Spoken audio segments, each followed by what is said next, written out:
Young tiger NTR ఫ్యాన్స్కు నిజంగా ఇది అదిరిపోయే గుడ్ న్యూస్. 3 వరుస హిట్లతో కెరీర్లోనే తిరుగులేని ఫామ్లో ఉన్న ఎన్టీఆర్ జనతా గ్యారేజ్ లాంటి బ్లాక్ బస్టర్ హిట్ తర్వాత కూడా తన నెక్స్ట్ సినిమాను పట్టాలెక్కించేందుకు చాలా గ్యాప్ తీసుకున్నాడు. ఎన్టీఆర్ ప్లానింగ్లో కాస్త వెనకబడటం వల్లే గ్యారేజ్ తర్వాత కూడా సరైన స్టోరీ కోసం చాలా టైం తీసుకున్నాడు. టెంపర్, నాన్నకు ప్రేమతో, జనతా గ్యారేజ్ లాంటి బ్లాక్ బస్టర్ హిట్ తర్వాత కూడా ఎన్టీఆర్ ఓ టాప్ డైరెక్టర్తో సినిమా సెట్ చేసుకోలేకపోయాడు.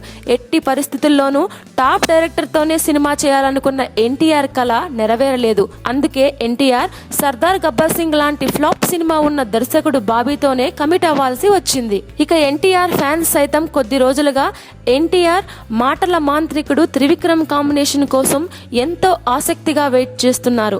ఎట్టకేలకు ఈ క్రేజీ కాంబినేషన్ సెట్ అయినట్లుగా తెలుస్తోంది. వచ్చే ఏడాది సెప్టెంబర్ నుంచి ఈ సినిమా సెట్స్ పైకి రానుంది. గతంలో మహేష్కి వినిపించిన కథతోనే ఈ సినిమా చేయబోతున్నాడట త్రివిక్రమ్ ప్రస్తుతం పవన్ కళ్యాణ్ హీరోగా ఓ సినిమా తెరకెక్కిస్తున్నాడు. ఈ సినిమా తర్వాత ఎన్టీఆర్ త్రివిక్రమ్ కాంబో సెట్స్ మీదకు వెళ్లనుందట. ఈ సినిమా కోసమే ఎన్టీఆర్ ఫ్యాన్స్తో పాటు టాలీవుడ్ సినీ అభిమానులు దాదాపుగా 3 సంవత్సరాలుగా వెయిట్ చేస్తున్నారు. ఎట్టకేలకు వారి కోరిక తీరడంతో వారి ఆనందానికి అవధుల్లేవు. Please subscribe. Hi, it's me Purna. Please subscribe.